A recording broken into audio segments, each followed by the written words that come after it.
Good morning everyone. पिछली class में हमने घन, घनाभ, शंकु, बेलन आदि के पृष्ठीय क्षेत्रफल और वक्र पृष्ठीय क्षेत्रफल के बारे में पढ़ा था। आज हम इस क्लास में हम देखेंगे उनके आयतन के बारे में। तो सबसे पहले हम देखते हैं घन का आयतन। डायग्राम मैंने पिछली क्लास में बना दिया था, तो यदि ज़रूरत होगी तो मैं वापस बना दूंगा। मैं नंबर 1 से फिर से शुरू कर रहा हूँ। आप पिछली क्लास में जहाँ से नंबरिंग की थी वहाँ से स्टार्ट कर देना। तो सबसे पहले आता है घन का आयतन।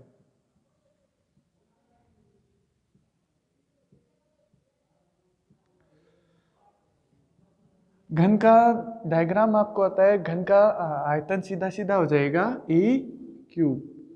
ए क्यूब होने का कारण है क्योंकि इसकी लंबाई, चौड़ाई और ऊंचाई तीनों एक बराबर होती है। तीनों क्या है?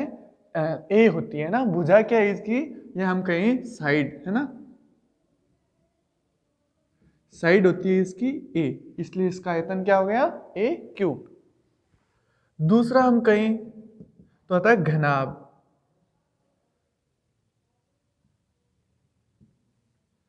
घनाभ का आयतन।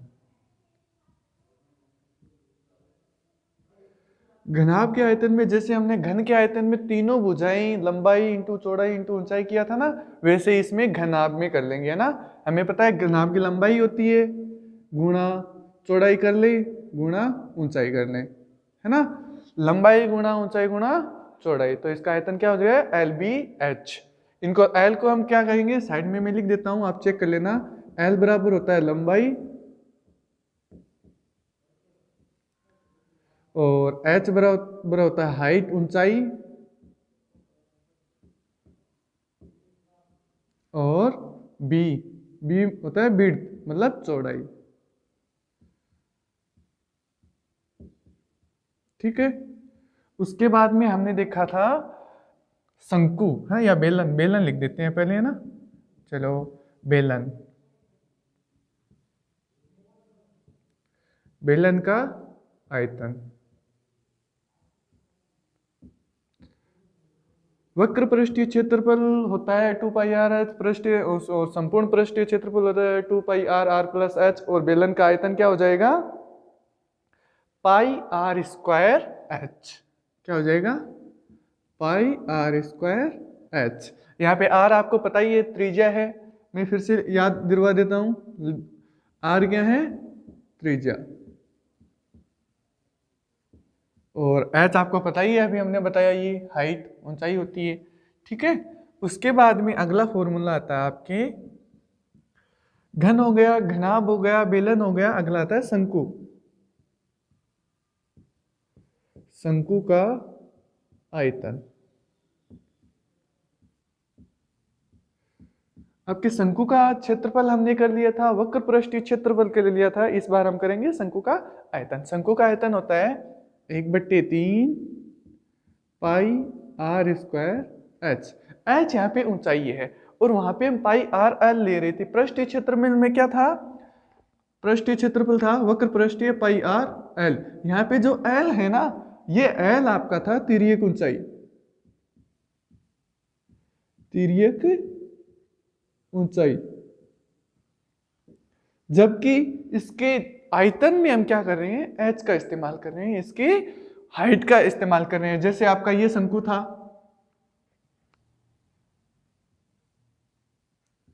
ये आपकी आर थी त्रिज्या, ये जो लंबाई दिख रही है ये तिरछी वाली, ये आपकी थी तिर्यक ऊंचाई, ये वाली, है ना, जो हमारी इस्तेमाल होती है पृष्ठीय और वक्र पृष्ठीय क्षेत्रफल ज्ञात करने में। और जो ये दिख रहा है ना, ये वाली, ये, इसको हम कह रहे हैं हाइट, ऊंचाई। ये इस्तेमाल हम करेंगे यहाँ पे आयतन में। ठीक है। उसके बाद में अगला आता है आपका गोले का। पहले अर्धगोले का लिख दो, अर्ध गोले का आयतन। अर्धगोले, चूंकि अर्धगोले का क्षेत्रफल का सूत्र होता है 2 पाई आर स्क्वायर, है ना। और इसका आयतन का क्या हो जाएगा? 2/3 pi r cube. 2/3 pi r cube. इसी प्रकार संपूर्ण का हो जाएगा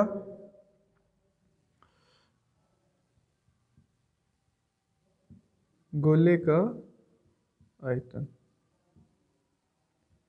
यहाँ पे आप कंफ्यूज मत हो जाना, यहाँ पे मैं बता रहा हूं अर्धगोले।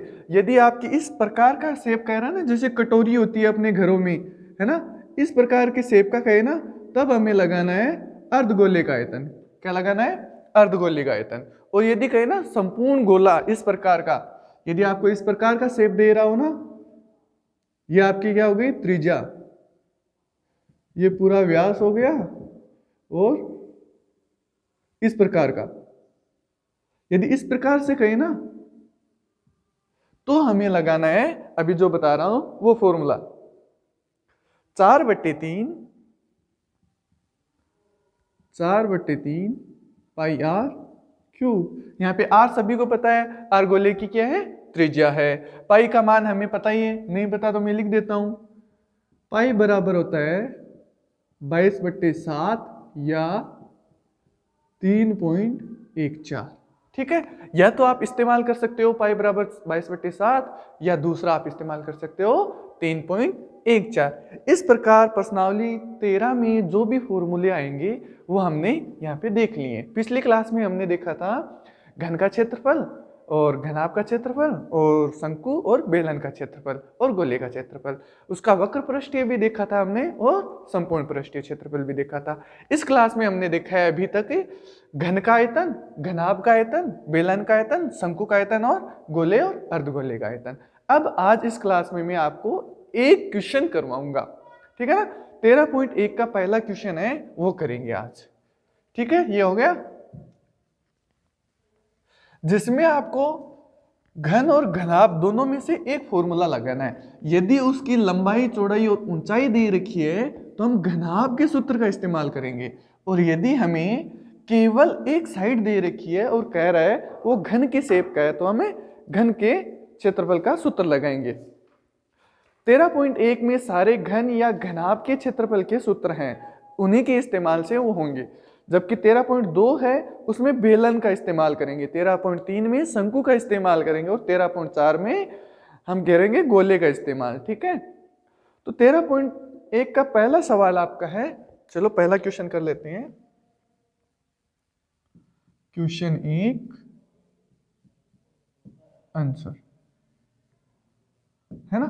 क्वेश्चन में आपको कह रखा है कि 1.5 मीटर लंबा, 1.25 मीटर चौड़ा और 65 सेमी गहरा प्लास्टिक का एक डिब्बा बनाया गया है। अब देख लो यहाँ पे लंबाई, चौड़ाई और ऊंचाई तीनों देख रखी है ना। क्वेश्चन में कहा है 1.5 मीटर लंबा, लंबा को मैं एल लिख रहा हूं, है ना, या फिर इसको ऐसे लिख देते हैं। हमें दिया है, क्वेश्चन में दिया क्या चीजें है ना, लिख लेते हैं। दिया है क्या? एल लंबाई बराबर कितनी दे रखी है? 1.5 मीटर, है ना, और चौड़ाई दे रखी है हमें, चौड़ाई होती है बी, बिड, बिड हमें दे रखी है 1.25 मीटर, और हाइट, ऊंचाई उस डिब्बे की कितनी दे रखी है? 65 सेंटीमीटर। अब एक यहाँ ध्यान रखना, ये दोनों लंबाई और चौड़ाई हमें मीटर में दे रखी है, जबकि हमारी हाइट, ऊंचाई है वो हमें सेंटीमीटर में दे रखी है। तो क्वेश्चन सोल्व करने से पहले, स्टार्ट करने से पहले आपको ध्यान देना होगा कि जो 65 सेंटीमीटर दे रखा है उसको आपको मीटर में चेंज करना होगा, तब तो आपका आंसर सही आएगा, वरना गलत आ जाएगा। और इस डिब्बे को है ना, मान लेते हैं, इसकी आकृति बनाते हैं। लंबाई दे रखी है इसकी, हाइट, यह आपकी मान लेते हैं हाइट, है ना। हाइट कितनी दे रखी है डिब्बे की? दे रखी है 65 सेंटीमीटर। ठीक है, डिब्बे को थोड़ा सा लंबा बना देते हैं।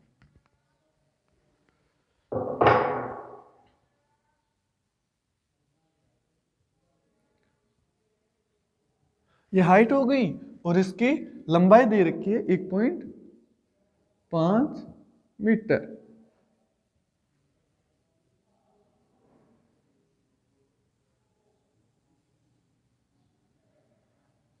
और इसकी चौड़ाई ये कितनी दे रखी है, 1.25 मीटर। ठीक है, इस डिब्बे के लिए हमें क्या क्या ज्ञात करनी है, इस डिब्बे के लिए हमें ज्ञात करना है डिब्बा बनाने के लिए आवश्यक प्लास्टिक शीट। हमें प्लास्टिक शीट कितनी आवश्यक हुई, पहला क्वेश्चन है आवश्यक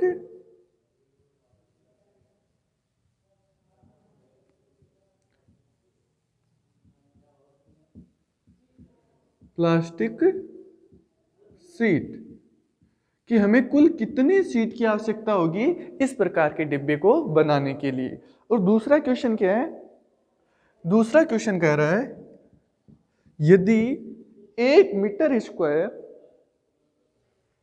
यदि 1 मीटर स्क्वायर का मूल्य कितना है, मूल्य दे रखा है आपके 20 रुपए, है ना, कितना दे रखा है 20 रुपए। तो इस जो जितना भी हमें आवश्यक शीट होगी तो उसको बनाने के लिए कुल कितने रुपए खर्च करने पड़ेंगे, है ना। तो दो चीजें ज्ञात करनी है, पहले हम इसका पृष्ठ क्षेत्रफल ज्ञात करेंगे, उसके बाद में उस क्षेत्रफल जितना भी आएगा मीटर स्क्वायर में आएगा उसको हम 20 से गुणा कर देंगे तो हमारा कितना लागत आएगी वो आ जाएगा। चलो शुरुआत करते हैं। सबसे पहले हमें पता है किस प्रकार क्या करती है, बताओ देखिए किस प्रकार करती है, घनाभ क्या करती है ना। इसमें हमें इसको छोड़ना है, इसको हमें छोड़ना है। क्यों छोड़ना है भाई बताओ, क्योंकि हमने कहा है कि ये डिब्बा है वो ऊपर से क्या है खुला है, तो हम क्या करेंगे उसके लिए हम सीधा सीधा लगा देंगे घनाभ का क्षेत्रफल वाला सूत्र, है ना। पहला सोल्व कर रहे हैं, घनाभ का पृष्ठीय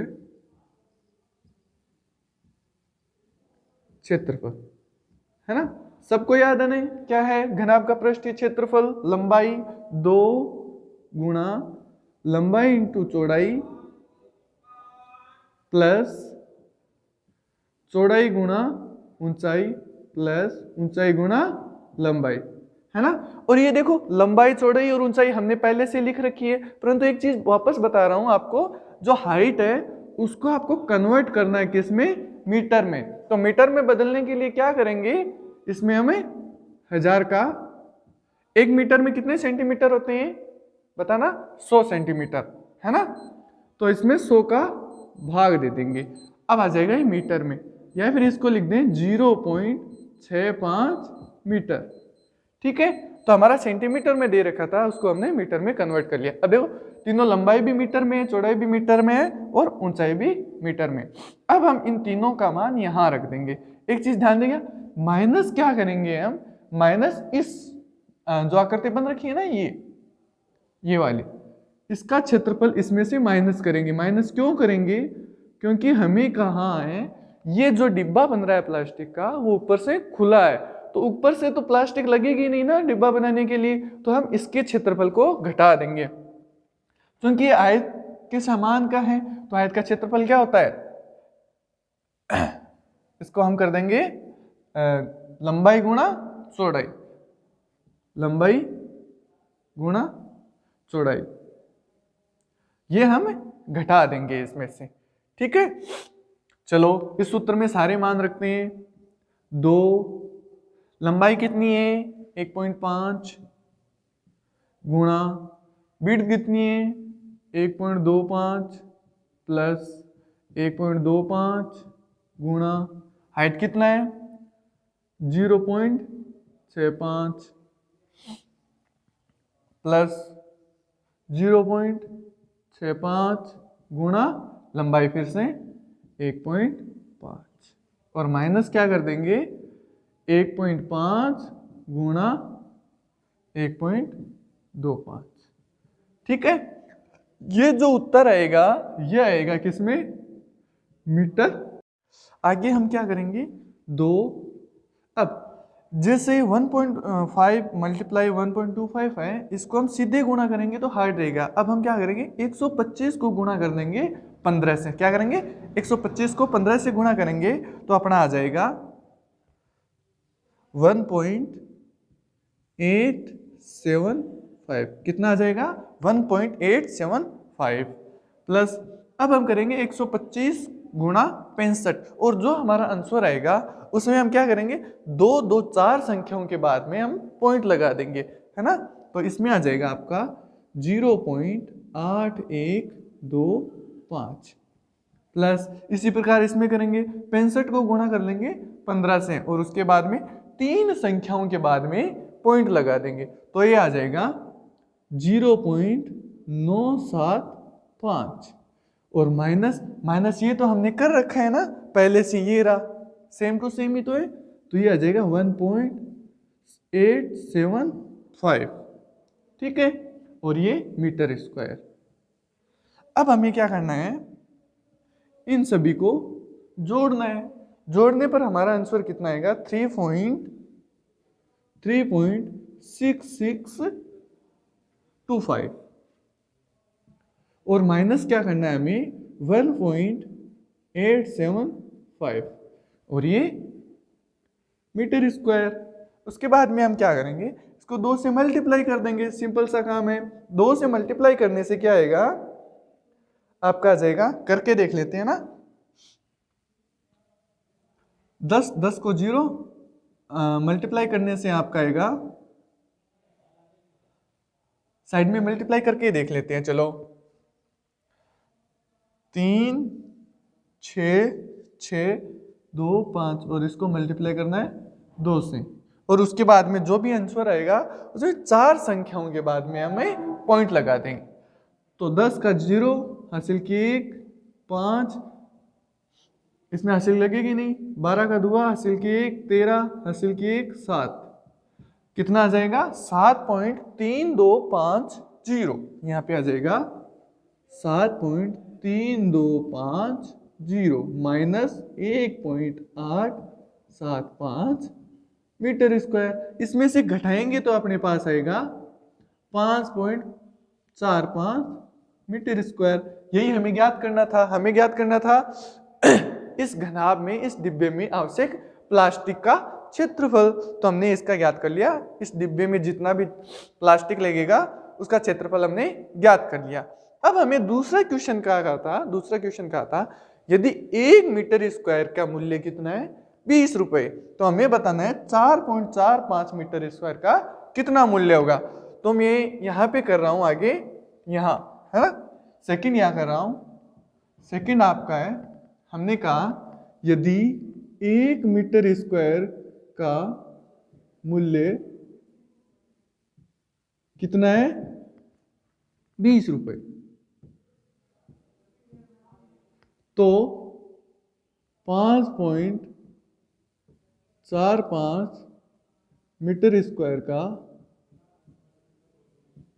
मूल्य कितना होगा, इसको मल्टीप्लाई कर देंगे 20 से, सिंपल सा काम है। तो 5.45 मल्टीप्लाई बाई 20, यहाँ पे भी देखो आसान तरीका बता देता हूँ। 20 से गुणा करने की बजाय आपको गुणा करना है केवल 2 से गुणा करना है और जो भी संख्या आती है उसके आगे 0 लगा देना है। तो कुल कितना रुपए आ जाएगा हमारे पास 109 रुपए। मल्टीप्लाई करने, आप चेक कर लेना, मल्टीप्लाई करने पर हमारे पास आ जाएगा 109 रुपए। इस प्रकार हमने आज क्या क्या पढ़ा, आज हमने घनाभ, घन, बेलन, शंकु और गोला और अर्धगोले के आयतन के बारे में जितने भी सूत्र थे वो पढ़े। उसके बाद में हमने एक फॉर्मूला देखा घनाभ का। किसका देखा? घनाभ के फॉर्मूले से हम क्षेत्रफल किस प्रकार से निकालते हैं। हमें घनाभ में तीनों चीजें दे रखी थी, लंबाई, चौड़ाई, ऊंचाई दे रखी थी, और उसके बाद में हमने क्या किया, सीधे सूत्र के अंदर रख दिया। और हमें एक चीज और कह रखी थी, हमें कहा कि जो ऊपर वाला भाग है डिब्बे का वो खुला है, तो हमने क्या कर दिया, खुले हुए भाग को हमने इसमें से माइनस कर दिया। इस प्रकार हमारा इसका क्षेत्रफल आ गया। जैसे क्षेत्रफल आया उसके बाद में अगला क्वेश्चन कहा था कि यदि 1 मीटर स्क्वायर का मूल्य 20 रुपए है, तो जितना आपका क्षेत्रफल आया है उसको हमने क्या किया, 20 से गुणा कर दिया। तो हमारे पास इस डिब्बे को बनाने के लिए कुल प्लास्टिक की लागत आ गई। क्या आ गई? इस डिब्बे को बनाने के लिए कुल कितने रुपए खर्च करने पड़ेंगे, कितने करने पड़ेंगे, 109 रुपए। Thank you. अगली क्लास में हम अगला क्वेश्चन करेंगे।